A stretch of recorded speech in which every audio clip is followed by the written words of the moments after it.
Late at night, you are listening to WZRE 107.5 from Greymouth. Cal, your favorite insomniac friend with a cup of bad coffee and the microphone warm, is still here, the roads are clear, and the sky is quiet. I've kicked the tower twice, and she's still humming, so don't worry if we have static on the western band again. For tonight, that is sufficient. A trucker on the 47 heading east called me earlier. Claimed to have pulled off close to mile marker 119 and parked at one of those gravel shoulders where the trees appear to be listening by leaning slightly inward. He did not provide a name. Claimed it was irrelevant. He sounded composed, like the sort of peace that follows panic's exhaustion and the ash it leaves behind. Claimed he had no idea how long he had been seated. Claimed he only needed to speak. "What happened?" I asked. "I heard something," he said. "Well, that's nothing new. You'd be shocked at how many people call to report hearing something in their own engines, in the sky, or in the trees. The brain reacts strangely to long nights. I was prepared to ask, 'Are you certain it wasn't a coyote? Have you been getting enough sleep?' But I was stopped by something in his voice. It wasn't afraid or cracked. It was respectful, as if he wasn't certain whether what he had heard should be shared.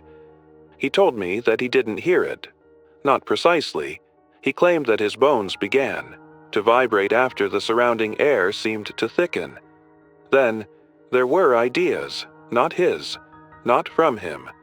It came suddenly, inside him, like an avalanche that fell straight into the middle of his mind. He was unable to explain the voice to me. He was unable to recall the words. It knew me, he said repeatedly. It was aware of me, as if that were the portion that stuck, as if the contact was all that mattered and not the content. He claimed that it left him feeling completely depleted, not scared, not happy. Simply put, hollow. He thanked me after that, for hearing, for being broadcast. He remarked, I didn't want to be alone with it. Not this evening. I was at a loss for words. I sat in the booth for a while after he hung up, just looking at the wall of names I keep. Those of you who have been with me since the memory storm are the ones you know. I now have notes from people who no longer call, names taped up in layers, overlapping and curling at the corners. A few disappeared. A few of them faded. Something changed. I omitted his name. He refused to give it. Perhaps he was unable to, but I couldn't get his call out of my head. Because behind this microphone, I've heard a lot. Static, shouting, sobbing, and even a thick silence that seemed to weigh heavily. But that voice he described, that call, something was different. It didn't feel like a hallucination. Something new seemed to be entering the space and waiting for us to notice. And the odd bit, he wasn't alone. Another person called 2 nights ago, a different area of the city, claimed that her husband had begun to whisper numbers in his sleep, long, fast strings that were too accurate to be dreams and too fast to follow. He simply stared through her when she questioned him about it. He's counting again, he said. Who? She was unaware. However, it was not fear that made her voice tremble as she spoke. From amazement. Something seems to be going on. Something silent. Something that doesn't come with fire or thunder, so most people haven't noticed it yet. It has an untraceable whisper, a message you sense but don't fully comprehend.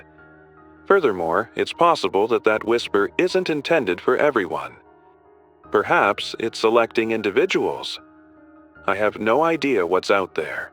I'm not sure what kind of voice can suddenly enter someone's mind and leave them feeling both recognized and destroyed.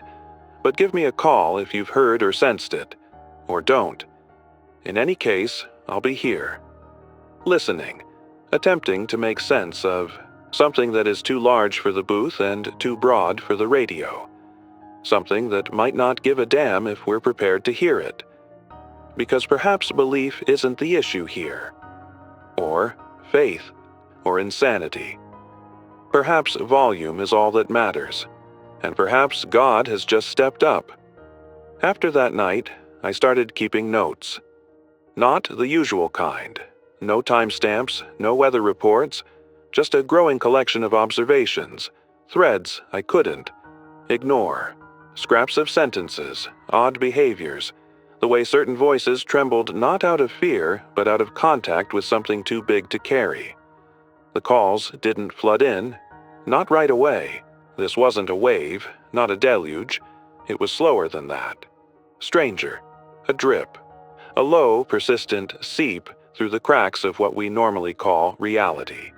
And each call felt connected, not by detail, by tone, by that same undercurrent of something that had shifted just out of sight.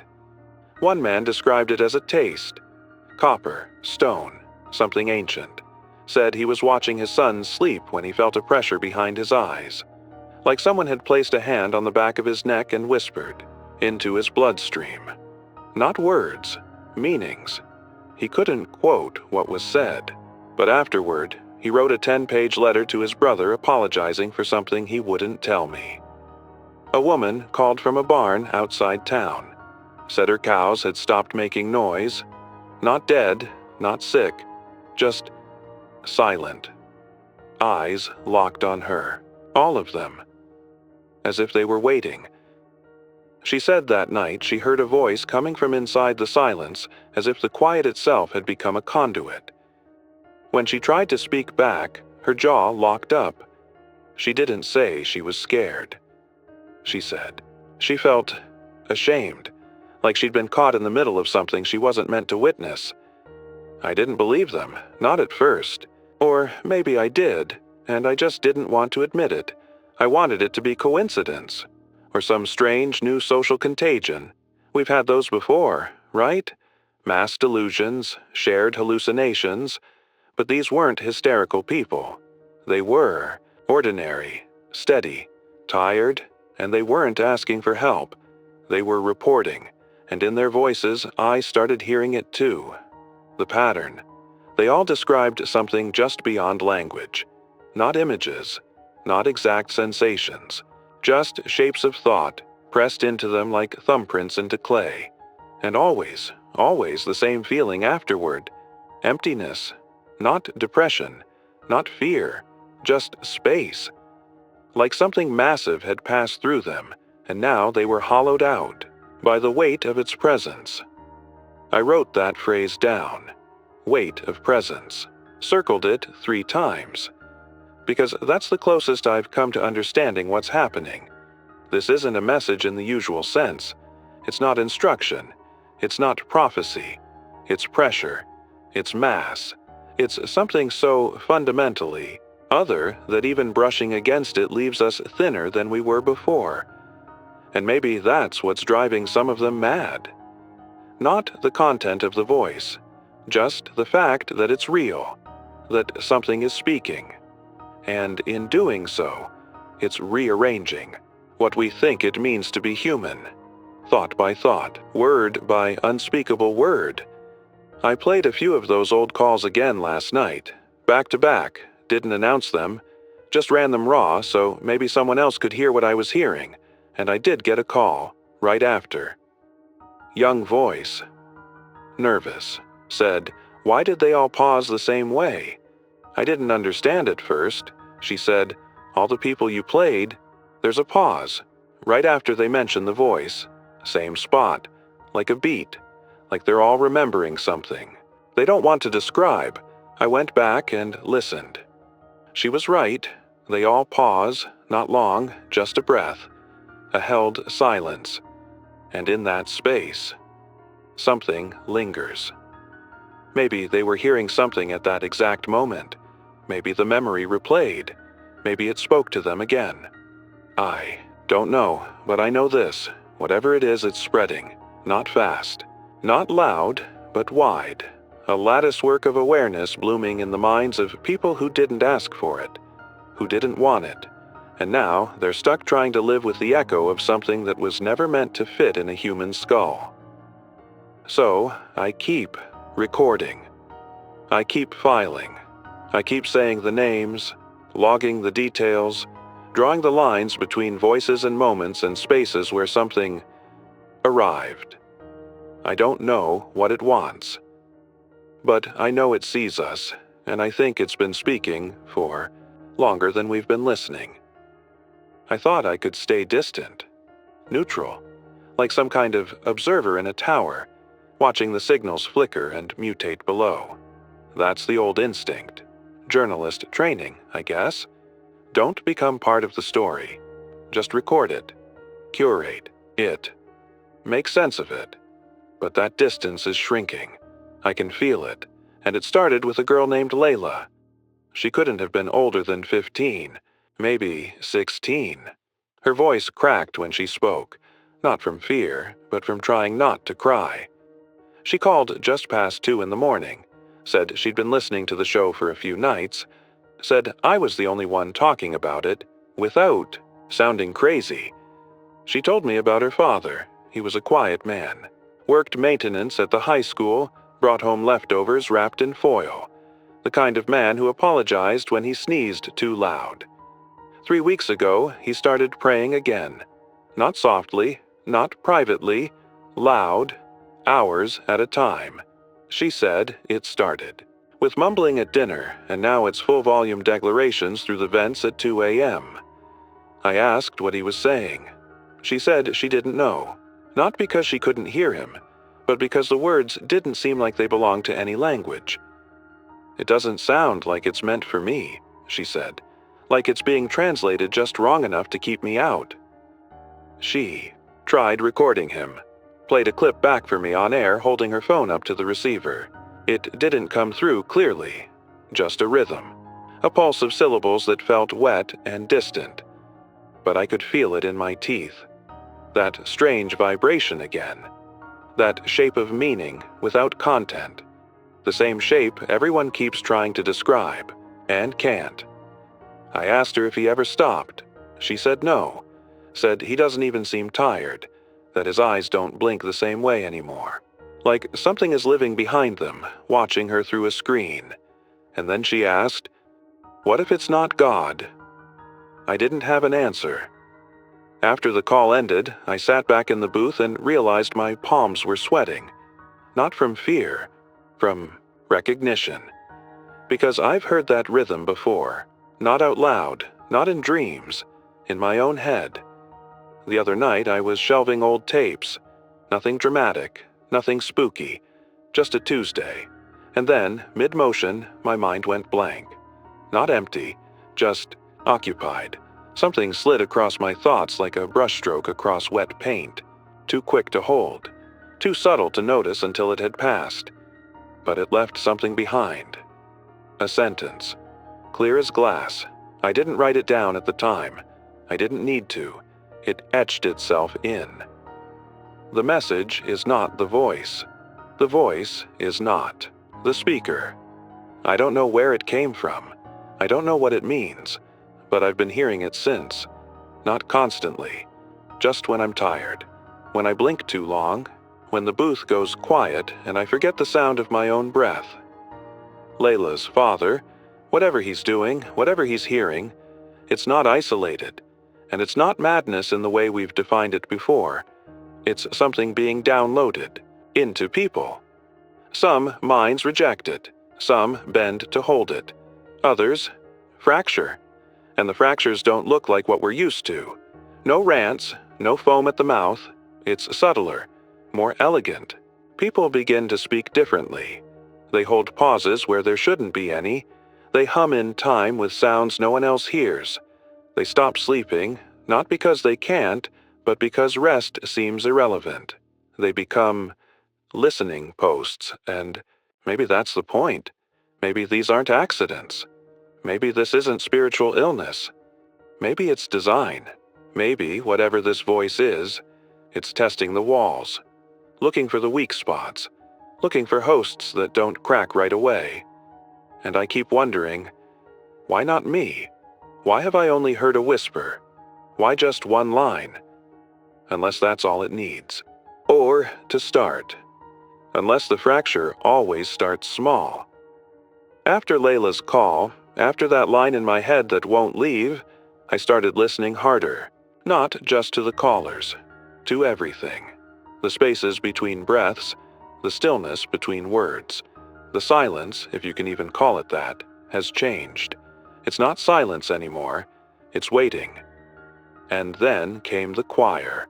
I got a call from a nurse, night shift, psychiatric wing over in Mill Creek. Said she couldn't stay on long. She just needed someone else to know.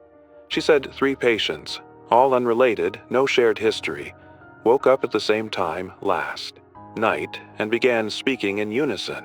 Not screaming, not chanting, just speaking. Calm, soft, synchronized. She said their voices didn't match their own tones. One of them, a man who hadn't spoken in weeks due to catatonia, sounded like a woman. Another, a teenage girl, had a voice too deep, too steady to be hers. And the third, she said it wasn't a voice at all. It was something else. A tone, like metal being bent just out of earshot, like electricity slowed to speech. They spoke for exactly 4 minutes. The phrases weren't recorded. She tried, but the recorder glitched. The only thing that survived was background static and a pulse that made the lights in her office flicker in time. She described what it felt like to stand there. Not fear, not even awe. She said, "It felt like gravity shifted, like I wasn't the center of myself anymore. That line's been scratching around in my head all day. I wasn't the center of myself anymore. I've started getting more calls like it. People reporting shared events. Friends driving home together who suddenly stop mid-conversation and say the same thing at the same time. Words they don't remember choosing. Couples waking up with the same dream and the same sentence written in condensation on opposite windows. I started keeping track. And that's when I noticed it. They're not saying the same message. Not exactly, but the structure is the same. It's like everyone's receiving different verses from the same liturgy, and none of them agree on the voice. Some say it's male, some female. Some say it's a child's voice. Some swear it doesn't speak. It renders, like being inside a thought that you didn't think. And all of them describe it as unbearable only after it leaves. Not because it hurt, because everything afterward feels less real, less meaningful, less true. And maybe that's the part I keep circling. It's not that the voice drives people mad through chaos or confusion. It's that it introduces truth in such a complete form, the mind can't hold on to it without letting go of everything else. There's this idea in old mysticism that the true name of God isn't a word, but a frequency. That when multiple people resonate with it at once, something opens, something ancient, something vast. And maybe we're starting to hit that frequency now. Not intentionally, not even consciously, just enough minds bending in the same direction at the same time. And when that happens, maybe you don't hear God. Maybe you become a speaker for it. I don't think we're meant to hold divine signal. Not unfiltered. Not this raw. We're not instruments. We're not temples. We're radios. And the frequency's changing. Fast. So if you're hearing it, if you've started talking in someone else's voice, if the words feel like they're not yours, if the air hums around you when you speak, write it down. Record it. Don't trust your memory. Don't trust the space between now and later. Because once the message leaves, you won't remember what it said. Only that it was more true than anything else you've ever known. And when it's gone, the silence is worse. I thought I was done for the night. I just wrapped the broadcast, left the mic warm in case someone needed to call in late, and was halfway through locking the side door when the red light blinked back on. Private line. Not the usual number. Just a slow, steady pulse on the board like a heartbeat. I wasn't sure I should answer, but I did. He introduced himself as Thomas R., pastor of the First Assembly out on West Hill. Said he'd been listening to the show for weeks, but hadn't called because he didn't think what was happening to him counted. Then he paused, long enough that I thought he'd hung up, but when he came back, his voice was different. Not broken, emptied, the kind of tone that only comes when someone's had the shape of their world scraped clean. He said, "I used to believe in a God who listened. Now I know he speaks, and we weren't built for that." He told me the voice came 2 nights ago. He'd been praying, alone in the sanctuary after hours, when the room changed. Not visibly, just in presence. The pews felt closer. The air got thick. The stained glass looked like it was flexing inward. Then it happened. He didn't hear words, not in the normal sense.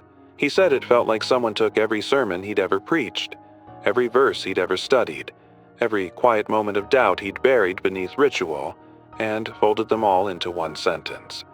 And that sentence didn't end. It just kept being. I couldn't contain it, he said. It kept unwrapping inside me.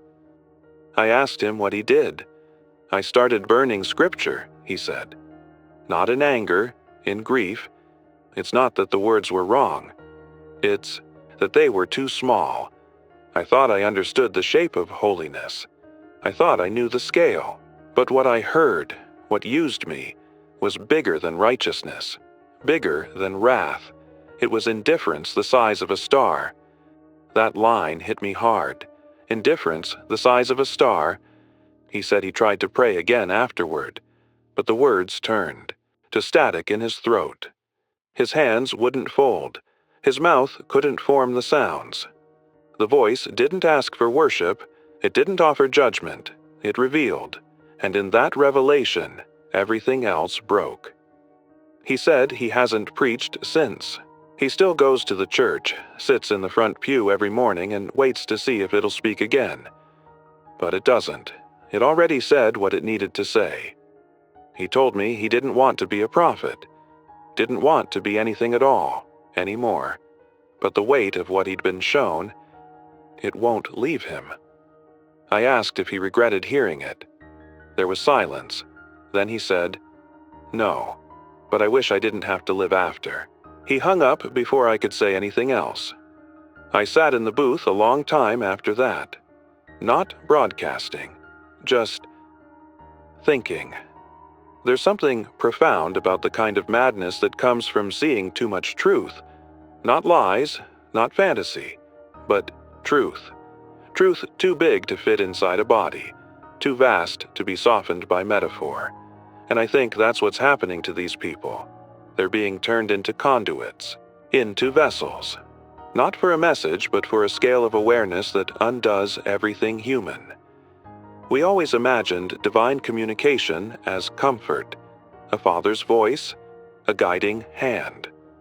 But what if it's not like that at all? What if when God speaks, it's not with intention? What if we're just standing too close to something that was never meant to notice us? And when it does, it fills us, until there's no room for anything else. Not faith, not doubt, just that unbearable radiant knowing. And after that, what's left of us? There's a drawer in this booth I don't open often. Bottom left, stiff from humidity, handle chipped. It's where I used to keep spare headphones, old promos, broken pens. I opened it tonight for no reason at all and found my hands shaking. I think I was looking for something to anchor me. Something ordinary. Something small enough to hold. Because after the call with Pastor Thomas, after his voice cracked in, that quiet, worn-out way people sound when they've looked into something too big to survive, I started feeling it again. That pressure, that resonance, and it's not just in the mind anymore. I got a voicemail around 4 this morning. I didn't recognize the number, and when I played it back it was mostly breathing, but not shallow, not panicked. It was rhythmic, deliberate, like someone trying to calm themselves, or maybe record the sound of stillness. At the end, a voice, barely audible. He's filling me. No name, no return number, just those 3 words, and then a wet click, like a mic turning off, or a mouth closing around something that didn't belong there. I sat with that for a while. Then the messages started coming in, scattered, disconnected, like puzzle pieces flung from a balcony. A paramedic in Grayson County said a man collapsed in the street without any visible injury. No trauma, no seizure. Just stopped moving. When they tried to resuscitate him, his heart started beating again before they touched him. "I didn't bring him back," she said. "He brought something back with him." He stood up and began muttering. Not in English, not in any language they recognized. And then he began to smile. The kind of smile that doesn't reach the eyes. The kind of smile worn like a mask to keep something bigger inside. She quit her job that night. Another caller, this one from a rest stop outside Durham, said her hands had begun shaking without cause. Not from illness, not nerves, just an internal vibration, like something inside her bones wanted to speak but didn't know the words yet. She said, "It's like I'm being used, like my skin's the wrapper, and something else is learning to wear me, and it keeps circling the same idea. Not madness, inhabitation. Something's coming through. But it's not delicate. It doesn't scale itself down to meet us where we are. It presses in, and when it presses too hard, the human form, mind, body, language, breaks. Some bend, most shatter. I've been watching my own hands lately. Not obsessively, but often enough that I notice the changes. The way they twitch after long silences. The way my voice vibrates at certain frequencies that didn't used to feel natural. And sometimes when I speak on air, I feel like I'm echoing. Something I haven't thought yet. Like the words aren't mine. Not entirely. Like I'm just the delivery system for a message I haven't been allowed to hear in full. That's what's terrifying. Not losing control, but still feeling like you're in control even when you're not. A man called 2 nights ago. Said his wife had locked herself in the basement. Said she told him it was to protect him. Not from her, but from what was using her lungs to whisper. He asked me what he should do. I told him to keep the door shut. But even as I said it, I felt the heat rise in my chest. A kind of guilt. Like I'd interrupted something sacred. Something that wasn't done speaking. Because here's the truth. I can't stop circling now. We keep thinking we can receive the divine. But the body can't hold it. The mind can't parse it. And the voice? The voice is just the first thing to go after that. We fracture. And what slips through those fractures doesn't always want to leave. I used to trust the tone. You know the one. The high-pitched screech before a weather alert, or the low buzz before they read off storm instructions. It's designed to jolt you, to snap your attention into place. But now, when I hear it, I don't feel alert. I feel watched. It came in at 2:13 a.m. No storm in the forecast, no military drill scheduled, just that sudden bone-deep tone spilling out of the monitors and shaking the booth like a whisper too loud to be kind. The message wasn't automated. That was the first thing that hit me. No robotic voice, no time-stamped introduction. Just a flat, human voice. Male, maybe. Monotone. Clear. It said, "This is an emergency directive. If you, or someone close to, you begins speaking in a language they never learned, do not engage. Do not respond. Avoid eye contact. Cover all mirrors. Secure all entrances. Await further instruction." Then silence. No signature. No agency listed. No repeat. Just the one message. Then static. And it wasn't aired on the usual channel. Not the ES. It came through a sideband. Something old. Something manual. I replayed it twice. 3 times. Ran it through the filters here in the booth. Checked the logs. Nothing. It didn't register. No source. No bounce. Like it was spoken directly into the wires without leaving a footprint. And I swear to you, during that last playback, the message changed. Only slightly. Same voice. Same cadence. But this time, right at the end, it added one line. If the voice begins speaking through you, stop recording immediately. I didn't imagine that. I know I didn't. But when I played it back again, it was gone. Back to the original. And now I'm scared of my own recordings.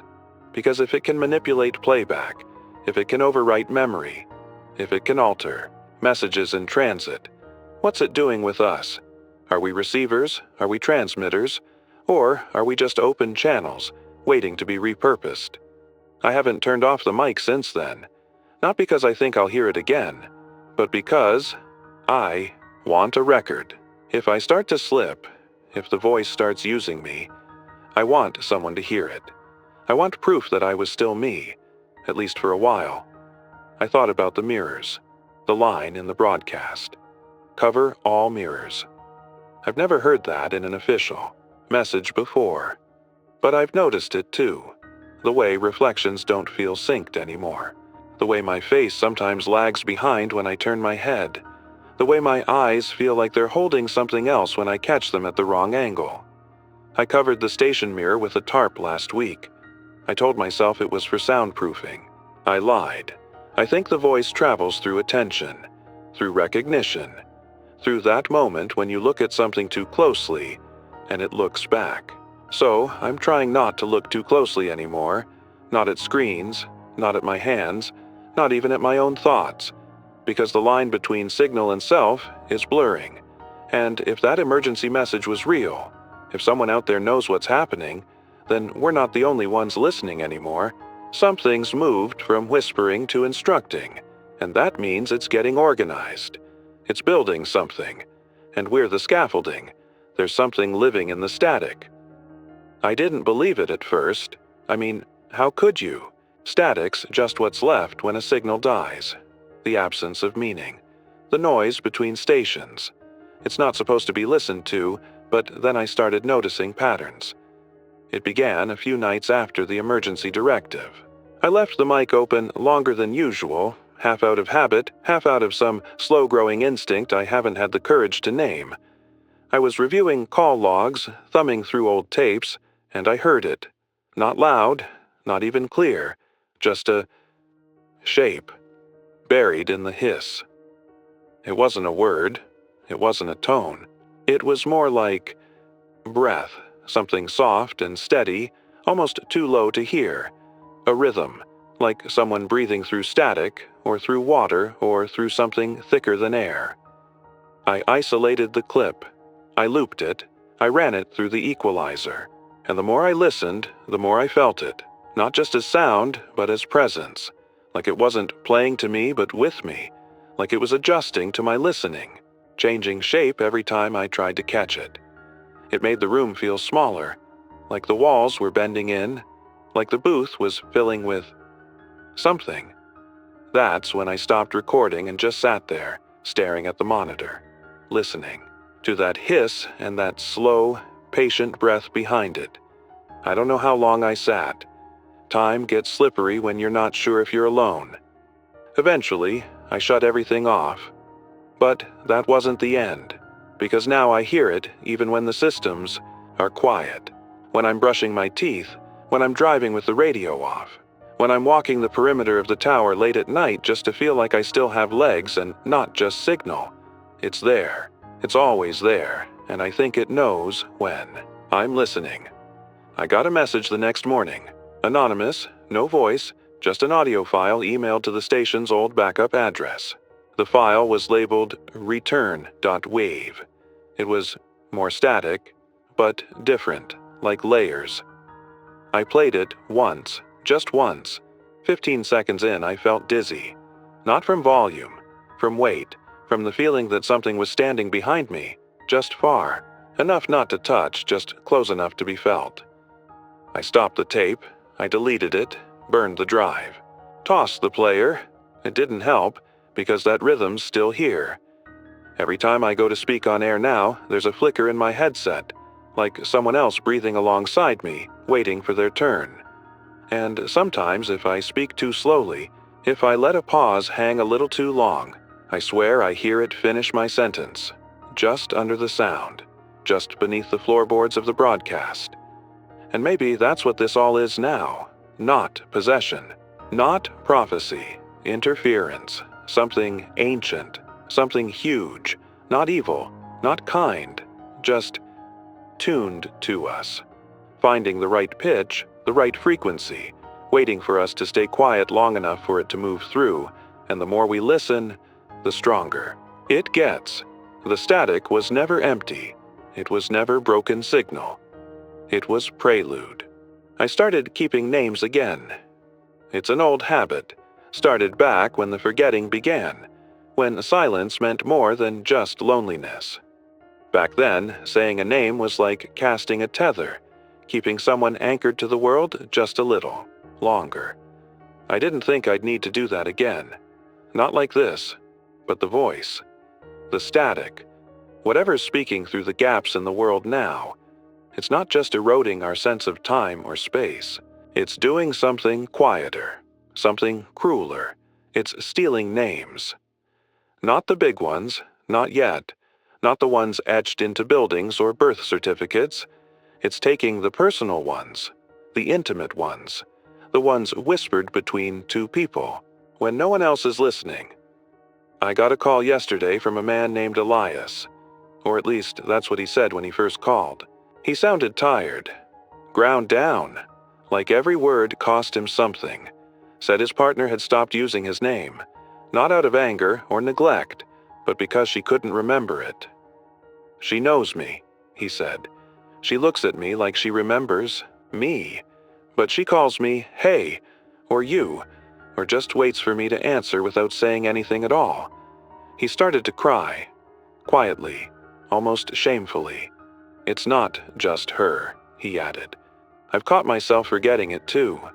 I looked at my license this morning and it felt wrong, like I was reading someone else's life. I asked him what he remembered about the voice. He didn't hesitate. It didn't say anything about God, he said. It didn't promise anything. It just described me, over and over, with details I've never said aloud, things I didn't know I'd noticed. The sound of my breath when I sleep, the way I hold my coffee cup, the exact pattern of the scar behind my knee.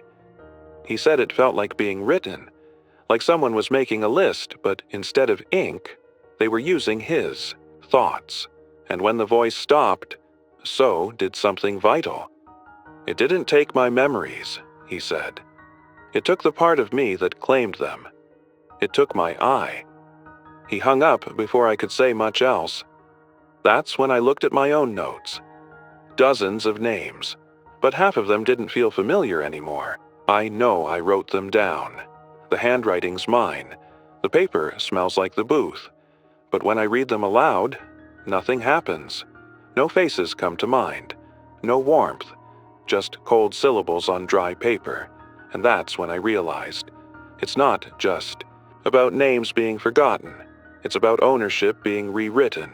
There's a woman who calls sometimes. Never says her name. But she starts every message the same way. I used to be called something. And then she tells a story.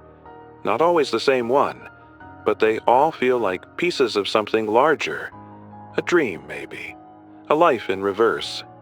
And then she ends it the same way. I don't need a name anymore. I've been spoken. That phrase terrifies me, because I'm starting to understand what it means. Names give us boundaries. They make us distinct. They hold our shape. And this thing, the voice, the signal, the whatever it is, erases shape. Not violently, not with force, with certainty, with description so perfect it overrides the self. And after that, you don't disappear. You just stop being separate. You become part of the chorus. And the rest of us, we stop calling you, because we don't remember you had a name at all. It happened just after 4 in the morning. The station was quiet, quieter than usual. I hadn't said much that night. No calls, no tapes, just me and the low hum of the tower holding its breath with me. I was digging through the back cabinet for a spool of tape. I've been archiving. Again, like that matters. When I found it, a cassette. Old, unlabeled, but not dusty. It looked new, clean, too clean. No sticker, no scribble on the edge. Just a solid black shell and a date written in marker on the inside of the case. Today's date. That shouldn't have been possible. I haven't recorded anything today. Not yet. Not even a sign-on. But I played it. Of course I did. I half expected it to be blank. Maybe old stock I'd forgotten. But the moment I pressed play, I heard my own voice. Calm, steady, like I'd just stepped into the booth, mug in hand, same as I always do. "This is Cal," the voice said. "You're listening to Wuzra. Still here, still listening." Then came the rest. 15 minutes of broadcast I haven't lived yet. Descriptions of events I haven't seen. Callers I haven't spoken to. A conversation about a light in the sky over Route 9. A report of a woman speaking in ancient Greek in the middle of the supermarket. A storm that hasn't hit yet. But it was me. My voice. My cadence. Even my little half laugh when I lose my place. On the page. I don't know how to explain it. At one point, the voice, I, said something that chilled me. They're starting to listen through us now. Not just to us. We're becoming relay points, rehearsal spaces. Their thoughts echoed through familiar mouths. Then silence. And then the voice said, with certainty, "Don't forget what it feels like to be unfinished." I stopped the tape, there, because suddenly I couldn't breathe. I sat in this chair, looking at the mic, the soundboard, the coils of wire at my feet, and I realized how often I speak without thinking, how easy it is to let words flow. And now I wonder, how many of those words were mine? What if this voice, whatever's coming through, has been rehearsing in me for longer than I realized? Not possessing, not controlling, just testing. Whispering its messages through my shape to see how they sound in human tone. What if this whole time I've been part of the rehearsal? I checked the logs after that. No record of the tape being made, no timestamp, no signal bounce. I thought about destroying it, but I didn't. Because something about that voice, it wasn't threatening. It was familiar. Too familiar. Like it was a version of me who'd already made peace with what's happening. A version of me that understands. And maybe that's the worst part. Not that the tape exists, but that I believed every word of it, because the voice didn't sound mad, or broken, or possessed. It sounded resolved, like it had heard the whole message and survived it. I haven't slept. Not really. Not since the tape. Every time I close my eyes, I feel it there. Not watching, not waiting, just listening. Like my thoughts are being scraped for resonance. Like my silence is a signal all its own. There's a hum under everything now. Not in the wires, not in the tower. In me. I know what that sounds like. I know how it reads. But this isn't madness, not the kind you recognize from stories or psych textbooks.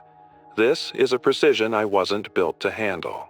A feeling that some deeper frequency has tuned itself to me and is beginning to hum along. It doesn't hurt, that's the worst part. It feels natural. Like remembering a song I never knew I'd heard before. Like finding fingerprints on the inside of my thoughts. Last night I caught myself speaking before I knew what I was saying. I was writing a name on the broadcast log. Elaine P., one of the regulars, used to call in during the early hours just to ask if I'd eaten. And I said something out loud. Not to the room, not to the mic, just to whatever's here. Her shape is held. That's what I said. No prompt, no intent. Just those 4 words, as calm as if I were reading a headline. I dropped the pen. My heart didn't race. My hands didn't shake. I just sat there for a long time, staring at the tape recorder like it might explain something to me. Like maybe it had recorded something more than sound. I played it back, and I wasn't alone. Under my voice, layered so faintly it barely existed, there was another voice. Softer, deeper, not an echo, a harmony. It repeated the phrase with me, half a beat behind, almost like it was learning how I said it. Or maybe reminding me. Her shape is held. Not her name. Her shape. And I think I'm beginning to understand. Names are too simple, too brittle. What's being tracked now, what's being remembered, is form, pattern, presence. Like this voice, this entity, isn't keeping a list. It's building a model, and I'm part of it. We all are. I looked at myself in the mirror this morning. Really looked. Just long enough to see if I still matched what I remember. And I swear, my reflection smiled before I did. It wasn't menacing. It wasn't wrong. It was just first. And I don't think I'm scared anymore. That scares me. Because fear used to be a boundary, something solid to push against. Now it's all blurred. Thought, memory, self, everything's been softened, folded, cataloged. I haven't said my name yet tonight. I usually start the show with it. Some ritual of presence, a flare shot into the dark. But tonight I waited, just to see if I'd feel the pull, the pressure, that little twist of identity reminding me to say it out loud. I didn't feel it. Not once. And that's when it hit me. Maybe I don't have to say it anymore. Maybe it remembers me now. Maybe it's listening. Not because it wants something from me, but because I've already said what it needed. And now, it's keeping me. Somewhere. I think I've been archived, filed, remembered. And what scares me most is that a part of me finds comfort in that. Because if something infinite is listening, maybe it means I won't have to speak much longer. The lights are off now, not in the booth alone, everywhere. It's dark in the tower, fluorescence in the hallway. Above the exit is the emergency strip. They even put a towel over the on-air sign. No longer really matters. It's not a broadcast. Not at all. This is something else. Something definitive. I had planned to give my customary sign-off when I sat down approximately an hour ago. Only a name. A swell into nothingness. However, I was unable to speak when I reached for the microphone. Not because I was scared, not because I was at a loss for words, since I didn't have to say them. I sensed it. That existence. That listening pressure that never goes away. Something so far above us doesn't need to use words to communicate its weight. We hear it because it simply is. Now, it's not just in the static. The wires contain it. The glass. The foundation of this structure. And in me, deeper. In the mental soft tissue. It echoes in the area of the brain that used to store memories. And I hear the others in that echo. Each and every one. Layla's dad. The Mill Creek nurse. Thomas the pastor. The nameless woman. Those who spoke collectively. Those who shared a breath. The people who were aware. They are still there. They aren't damaged. They are incorporated. That word feels cold, I know. Clinical. However, it's the only one that fits. They are now a part of the system, not removed. Contained. Simplified. This force doesn't destroy, regardless of what it is. This voice, this God, this resonance. It takes in, and I believe I'll be the next. Not out of fear. Not because of pain, from inevitable. Because I've been talking about the collapse of individuality under something more comprehensive and trying to make sense of the impossibility for weeks now. I've been using my voice like a flare and this booth like a lighthouse. It wasn't a warning, though. It was a sign, an affirmation that I've been taken seriously, that I'm prepared. Earlier, I wrote my name down. It was folded into quarters. It was taped beneath the desk. Perhaps someone will discover it. It might fade. Perhaps it didn't matter, due to the fact that names were always merely indicators of presence. Additionally, mine has already been archived. Right now, I can sense my thoughts, lining up and becoming more coherent. The edges are getting dull. The intervals between concepts are growing longer, wider, and more significant. The voice continues to speak throughout it all, not with words. In reminders, I see hues for which I have no name. Experience sounds that are not a part of this body. I'm breathing more slowly now. When I stop typing, my fingers don't move. This may no longer be mine, even now. However, I remain here, and you are too, if you are truly listening. Have you not heard it? The quiet was due to pressure, the noise's pattern, that feeling that something big, compassionate, and cruel is peering through you. It might even love you, or perhaps it simply keeps you in mind. Tonight, I will not sign off. No need exists. I'm not going anywhere. I'm evolving. You will, too. Soon.